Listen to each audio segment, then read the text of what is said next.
Our top story tonight at 6, 51-year-old Macon resident Scott Malkowski was arrested after a string of incidents that happened in the Northridge Drive Subdivision. Today, members of the NAACP gathered outside the Bibb County Sheriff's Office demanding charges against him be upgraded to hate crimes. 41 NBC's Taylor Gilchrist has more.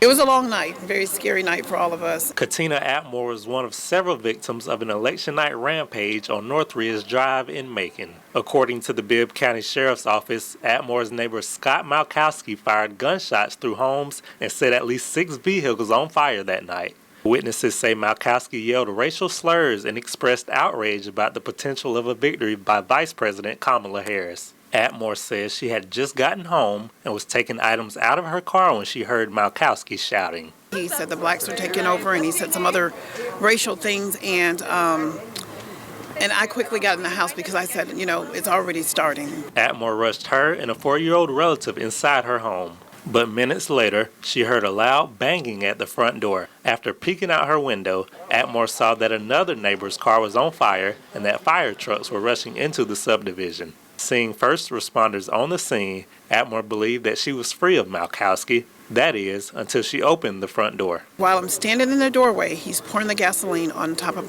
my husband's car and my car, and then he throws the match, sets us on fire. Atmore says firefighters quickly rushed over and put the fire out, alerting her that the side of her home had also been damaged. Malkowski was apprehended and charged with arson in the 1st and 3rd degrees, aggravated assault, and criminal damage to property. But his victims and members of the local, state, and national NAACP say the charges don't go far enough. National Board of Directors member Edward Dubose says Malkowski should be charged with a hate crime. He says not doing so would send a discomforting message to people of color.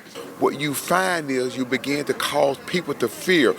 The fear of coming forward, the fear of I might be nicked, the fear of being able to express my opinion without feeling like I'm going to be racially targeted. Atmore hasn't been able to shake the events of November 5th. After recently losing her mother, Atmore suggested that the repast following the funeral be held at her place, an idea that was quickly shut down. My family members said, well, we're not going to have it at your house because, you know, look at what just happened in your neighborhood. Atmore says she will continue to work alongside the NAACP as they push for Malkowski to face hate crime charges. She believes this will decrease the likelihood of others going through what she endured. We just want justice to be done in the right way for our families and also for his family as well.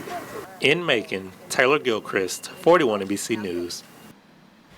The Bibb County Sheriff's Office says Malkowski was also charged with simple battery family violence after an incident with his wife that same night.